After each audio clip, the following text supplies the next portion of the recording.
আসসালামু আলাইকুম রহমতুল্লাহি ওবরকাতুহ। সম্মানিত দর্শক, আওয়ামী লীগের সাধারণ সম্পাদক জনাব ওবায়দুল কাদেরের খোঁজ মিলেছে। তিনি এখন কলকাতাতে আছেন। তাকে নিয়ে নানা রকম কথা বিতর্ক ছড়াচ্ছিল। অনেকে বলার চেষ্টা করেছেন যে তিনি বাংলাদেশে আছেন, তিনি ক্যান্টনমেন্টে আছেন। অনেকে বলার চেষ্টা করছেন যে তিনি ভারতে আছেন। কেউ তাকে আগরতলাতে, কেউ তাকে শিলিগুড়িতে, অনেকে তাকে দিল্লিতে, অনেকে তাকে কলকাতাতে দেখেছেন বলে মন্তব্য করেছেন। কেউ কেউ বলার চেষ্টা করেছেন তিনি অসুস্থ, আবার অনেকে বলার চেষ্টা করেছেন যে তিনি কলকাতাতে একবার বের হয়েছিলেন এবং আওয়ামী লীগের নেতাকর্মীদের দ্বারা তিনি শারীরিকভাবে লাঞ্ছিত হয়েছেন, অপমানিত হয়েছেন। এরপর তিনি অন্তর্ধানে বা আত্মগোপনে চলে গেছেন।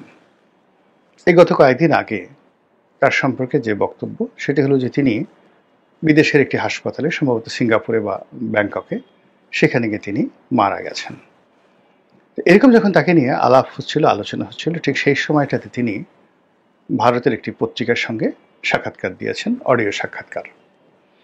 এখানে তিনি সুদীর্ঘ সময় ধরে অত্যন্ত ধীর এবং স্থিরভাবে কথা বলেছেন। তার কণ্ঠস্বর ছিল বেশ ঝাঁঝালো। তিনি তার যে বক্তব্য, সেই বক্তব্যের মাধ্যমে যে দৃঢ়তা দেখিয়েছেন, পরিকল্পনা দেখিয়েছেন এবং খুবই, যাকে বলা হয়, ক্যালকুলেটিভ ওয়েতে, আকর্ষণীয় ভাষায় কথা বলেছেন, যে ধরনের কথাবার্তা হয়তো সেই 1/11-এর আগে, 1/11-এর আগে তিনি যখন গ্রেপ্তার হননি, ঠিক সেই সময়টিতে তার যে বক্তব্য ছিল ঠিক ওইরকম সুন্দর করে তিনি সেই বক্তব্য দিয়েছেন। পরবর্তীতে তিনি যখন এমপি হলেন, মন্ত্রী হলেন, তার কথার মধ্যে একটা আয়েশি ভাব চলে এলো। তিনি টেনে টেনে কথা বলা শুরু করলেন। তার যে কাব্যিক ঢং, ছাত্র জীবনে তিনি যেভাবে কথাবার্তা বলতেন, ওটার একটা বিকৃত রূপ তার ক্ষমতার সময় আমরা দেখেছি। ফলে 2009 থেকে বলতে গেলে সেই 2025 সন পর্যন্ত তার কথাগুলো, বক্তব্যগুলো একেবারে বিরক্তিকর এবং অনেকের নিকট রং তামাশা, হাস্যরসের সৃষ্টি করত। এবং তিনি যেভাবে কথাবার্তা বলতেন, না ডানে না বামে, তিনি দলের পক্ষে কথা বলছেন না বিপক্ষে কথা বলছেন, তিনি কি দলকে নেতৃত্ব দিচ্ছেন নাকি দলকে ডুবাচ্ছেন, তার বক্তব্যে বোঝা যেত না। এবং তার আচরণ, কথাবার্তা প্রায় ভাইরাল হতো এবং তাকে নিয়ে যে সকল নেতিবাচক কথাবার্তা প্রচারিত হতো, সেটি ছিল যে তিনি কাউয়া কাদের। তাকে কাকের সঙ্গে তুলনা করা হতো। এর কারণ হলো তিনি বলেছিলেন যে আওয়ামী লীগের মধ্যে অনেক কাউয়া ঢুকে গেছে, তারপরে হাইব্রিড মুরগি ঢুকে গেছে। তো কথাটা খুব নির্মম ছিল, বাস্তব ছিল এবং তিনি যাদেরকে ইন্ডিকেট করেছেন, তো এটা আওয়ামী লীগের নেতাকর্মীদের আসলে মাথায় করে নেওয়া উচিত ছিল। কিন্তু বাস্তবতা হলো যে ওই সময়টিতে আওয়ামী লীগ যেভাবে জনপ্রিয়তা হারিয়ে ফেলেছিল এবং জনাব ওবায়দুল কাদেরও তার ব্যক্তিগত জনপ্রিয়তা হারিয়ে ফেলেছিলেন। এর ফলে কি হলো, তিনি একটা ভালো কথা বললেন, সেই ভালো কথাটা তার উপরে মন্দরূপে আরোপ করা হলো এবং তাকে এরপর থেকে সবাই আসলে কাউয়া কাদের বলে ডাকাডাকি করত। বিষয়টা আমার জন্য খুব বিব্রতকর ছিল। এর কারণ হলো অলমোস্ট 2014 সন পর্যন্ত, না 16 সন পর্যন্ত তার সঙ্গে আমার একটা যোগাযোগ ছিল এবং নিঃসন্দেহে একটা ভালো সম্পর্ক ছিল। 2001 থেকে একেবারে 2014 পর্যন্ত নিবিড় একটা সম্পর্ক ছিল। তো এই জন্য তার এই দুরবস্থা দেখে আমার খুব কষ্ট লাগতো। আর যখন আমি ছাত্র ছিলাম, সেই ছাত্র জীবন থেকে কর্মজীবন পর্যন্ত, আপনি সেটা 80-র দশক থেকে 2001 সন পর্যন্ত ধরেন, এই সময়টিতে তিনি মূলত আমার নেতা হিসেবেই ছিলেন এবং একজন কর্মীর সঙ্গে একটা নেতার যে সম্পর্ক থাকে, ওবায়দুল কাদেরকে কেন্দ্র করে আমাদের সেই ধরনের সম্পর্ক ছিল। তিনি ছিলেন সহজ সরল, ঝামেলায় জড়াতেন না, কারো উপকার করতে পারলে করতেন, কিন্তু কাউকে ক্ষতি করতেন না।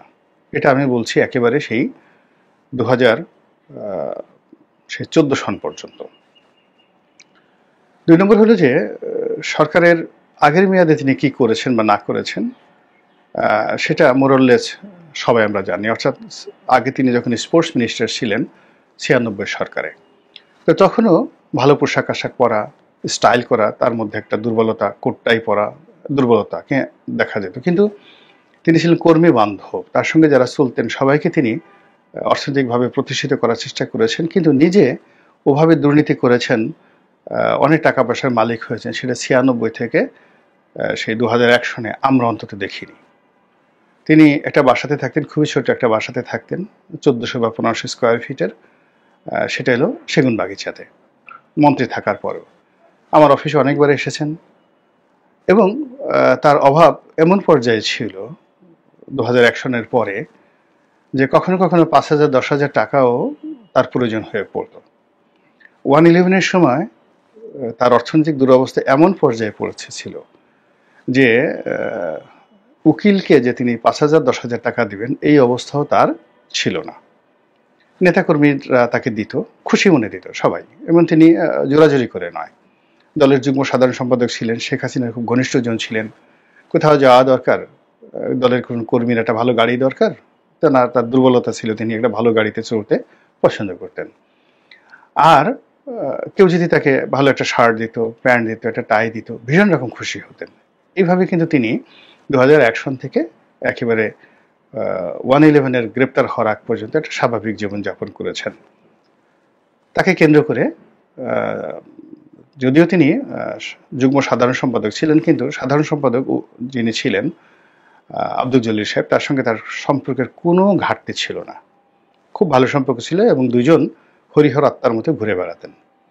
তার সঙ্গে সাবির হোসেন চৌধুরীর খুব ভালো সম্পর্ক ছিল, যিনি 2001 থেকে একেবারে 2009 পর্যন্ত শেখ হাসিনার খুবই ঘনিষ্ঠ ব্যক্তি ছিলেন।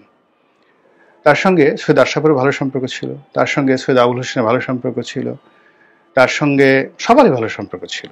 শেখ হেলালেরও ভালো সম্পর্ক ছিল, শেখ সেলিম যার পত্রিকায় তিনি চাকরি করতেন তার সঙ্গে ভালো সম্পর্ক ছিল। তিনি বলতে গেলে একজন বন্ধুবৎসল ব্যক্তি ছিলেন।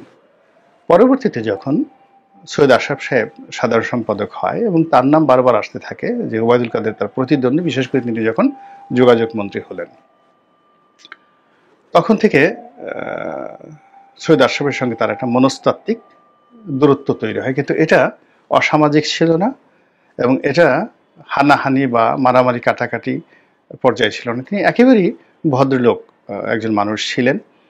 তো তিনি খালিল জিবরানের কবিতা পড়তেন, সারাক্ষণ বই নিয়ে ব্যস্ত থাকতেন এবং আমাদের সঙ্গে যাদের ভালো সম্পর্ক ছিল, আমরা যারা তরুণ সংসদ সদস্য, তার মধ্যে আমার সাথে ভালো সম্পর্ক ছিল, অন্য কারোর সঙ্গে তিনি মিশতেন না। এমপিদের মধ্যে অন্য যারা ছিলেন তরুণ, তাদের কারোর সঙ্গে ওনার আসলে ওরকম ঘরোয়া সম্পর্ক ছিল, কিন্তু আমার সঙ্গে সেই 2009 থেকে 14 পর্যন্ত নির্ধারণ সম্পর্ক ছিল। তার দুঃখের কথা বলতেন, তার রুমে দাওয়াত করতেন, কথাবার্তা বলতেন এবং আলাপ আলোচনা করতেন সাহিত্য নিয়ে, কবিতা নিয়ে, সাহিত্য নিয়ে, এবং কোন পৃষ্ঠা পড়েছেন, আর আমি টকশোতে কি বলি, তারপরে শেষে আমি পত্রপত্রিকায় কি লেখালেখি করি, তিনি সেগুলো পড়েন, তার স্ত্রী আমার এসে লেখা পড়ে, এগুলো তিনি আমাকে শোনাতেন। আর আসার সময় বলতেন যে তোমার কথাবার্তা তো নেত্রী শুনে, নেত্রী আমাকে নিজে বলেছে যে রনির টকশো আমি দেখি, তো তুমি মাঝে মধ্যে আমার কথা একটু বলিও। মানে ওনার ঠিক এরকম ভাষা ছিল, আমার কথা একটু বলিও মানে টকশোতে বলিও। এই আবার তাহলে আমি বললাম যে কি বলবো, আপনি কি মন্ত্রী হতে চান? তখন আবুল হোসেন সাহেব মন্ত্রী। না না না না, আমি মন্ত্রী হতে চাই না। তাহলে আপনি কি হতে চান? আপনি কি দলের সাধারণ সম্পাদক হতে চান? না না না না না, আমি কিচ্ছু হতে চাই না, কিছু হতে চাই না, তুমি এমনি বলিও, আমার কথা একটু বলিও আর কি, এই যা। তো এরকম ছিল তার একান্ত সরলতা। কিন্তু সেই মানুষটি যখন 2014 সনের পর ধীরে ধীরে ধীরে ধীরে ডেভিয়েশন হতে হতে মানুষের হাস্য তামাশার বিষয়বস্তুতে পরিণত হলেন, তখন সঙ্গত কারণেই আমার খারাপ লাগতো। আমি তাকে নিয়ে কাঙ্ক্ষিত সমালোচনা করেছি, নেতিবাচক কথাও বলেছি অনেক, কিন্তু কোনো অবস্থাতেই কখন তিনি টেলিফোন করে অনুযোগ করেননি। একদিন শুধু টেলিফোন করেছিলেন, তাকে আমি ফটাকেষ্ট বলে একটা লেখা লিখেছিলাম বাংলাদেশ প্রতিদিন পত্রিকাতে, ইতিবাচক অর্থে। তো লোকজন তার কাছে বলছে যে মিস্টার রনি তো আপনাকে একদম ডুবিয়ে দিয়েছেন। তো সেই সময়টিতে আমাকে ফোন করলেন যে রনি, তোমাকে আমি এত ভালোবাসি, তুমি আমাকে ফাটাকেষ্ট বলেছ। তখন বললো যে, আমি বললাম যে কাদরি ভাই, আমি তো আপনাকে ফাটাকেষ্ট বলিনি, আপনি লেখাটা পড়েন। মগবাজার ফ্লাইওভারের নিচে যে রাস্তাটা নষ্ট হয়ে আছে, সেই রাস্তাটা মেরামত করার জন্য আমি আপনাকে বলেছি। পুরো সেই কাকরাইল থেকে মালিবাগ, মালিবাগ থেকে রামপুরা, তারপরে শেষে এখানে বেইলি রোড থেকে একেবারে মগবাজার হয়ে তেজগাঁ পর্যন্ত পুরো এলাকায় মানুষ চলতে ফিরতে পারে না। তো উনি বললেন যে, দেখো এটা তো আমার অধীন না, এটা হলো এলজিডির আন্ডারে, সৈয়দ আশরাফের আন্ডারে, আমি তো যোগাযোগ মন্ত্রী। তা আমরা যে, ভাই আপনি একটু যান, সেখানে গিয়ে একটা ঘোরাফেরা দেন, কথাবার্তা বলেন, কন্ট্রাক্টরকে, আপনি দলের সাধারণ সম্পাদক, কন্ট্রাক্টরকে বলেন কাজটা করে দেওয়ার জন্য। এবং উনি সেই কাজটি করলেন, এবং এরপর 1 সপ্তাহের মধ্যে কিন্তু কন্ট্রাক্টর সেই কাজটা একটা চলনসই করে দিয়েছিল। এই হলো ওনার সঙ্গে আমার এমপিগিরি আমার চলে যাওয়ার পর 2015 বা 16 সনে সর্বশেষ কথা। এরপর আর ওনার সঙ্গে আমার কখনো কথা হয়নি। আর পার্লামেন্টে একদিন মানে সেই তাকে যেটা বলা হয় যে, যখন আমি তাকে নিয়ে একদিন সমালোচনা করেছিলাম, তিনি তখন মন্ত্রী, তিনি দূর থেকে খুব রাগ হয়ে গেল, এই রনি তুমি আমাকে এটা বলছো। তা আমিও বললাম, রাগ হয়ে বললাম যে, কি বলছি আপনার কাছে? তো তিনি চুপ হয়ে গেলেন, বলে যে, আসলে আমি কি বলেছে জানি না, তবে তুফাইল ভাই বললো যে তুমি নাকি আমাকে ডুবিয়ে ফেলছো। তা আমি বললাম, তুফাইল ভাইয়ের কথায় আপনি উত্তেজিত হয়ে গেলেন। আমি ওর তুফাইল ভাইকে জিজ্ঞেস করলাম, তুফাইল ভাই আপনি এই কথা বলছেন কেন? আমি তো ওর সাথে দুষ্টামি করছি। তো এরকম ছিল আমাদের সম্পর্ক, মানে পার্লামেন্টে বসে। তো দলের সাধারণ সম্পাদক তখনও তিনি হননি, কিন্তু যোগাযোগ মন্ত্রী। তো তিনি আমাকে এসে মানে একদম আমার টেবিলের সামনে, আমি যেখানে বসি পার্লামেন্টে, সেখানে এসে রেগে মেগে অস্থির দূর থেকে, মানে একটা শিশুর মতো, হ্যাঁ তোমাকে এত ভালোবাসি, তুমি আমাকে ভয়ে গালাগালি করছো। আমি আবার বললাম যে না।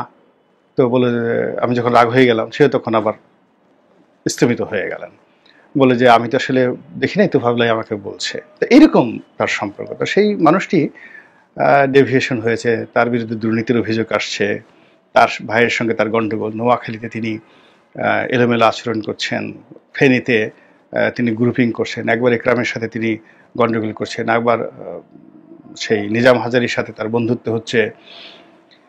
এরকম নানা রকম স্ক্যান্ডাল, নারীদেরকে নিয়ে নানা রকম স্ক্যান্ডাল আমাকে খুব আহত করছিল। এনিওয়ে, সেই সম্পর্কের ভিত্তিতে আমি দূর থেকে আহত হতাম। এই পট পরিবর্তনের পরে যখন তাকে নিয়ে নানা রকম কথাবার্তা শুনছিলাম, তখন আমি আসলে মর্মাহত হচ্ছিলাম যে আসলে ঘটনাটা কি কেউ বলতে পারছিল না। তো আওয়ামী লীগের যারা নেতৃবৃন্দ পালিয়ে আছেন, তারাও কেউ কিছু জানেন না। তো এর মধ্যে এক নেতা, হঠাৎ করে একদিন কথা হলো, সাবেক মন্ত্রী, ইংল্যান্ডে আছেন, সমর রেজাউল করিম সাহেব।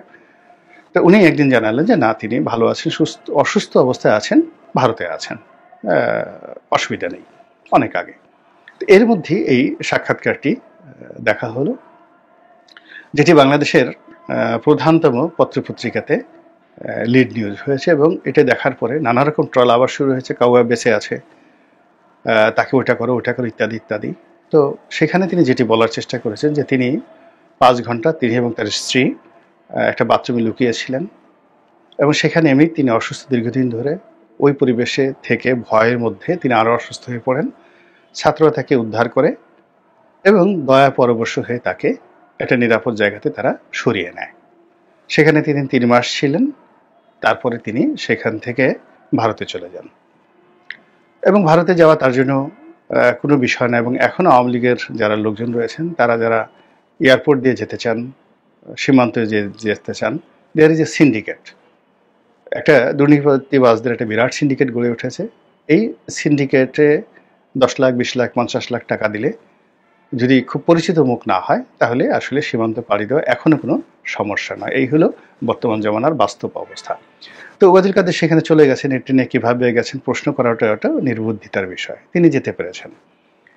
কিন্তু যেটি আমাকে খুব আশ্চর্য করেছে সেটি হলো তার যে ভাষার সাবলীলতা, এবং তিনি যেভাবে গুছিয়ে কথা বলেছেন, এবং যেভাবে পয়েন্টিভ হয়েছেন, এবং যেভাবে এখনো তিনি দলের নেতৃত্বের যে জায়গাটি তিনি আঁকড়ে রাখতে চাচ্ছেন, এটি আমার কাছে খুবই, যাকে বলা হয়,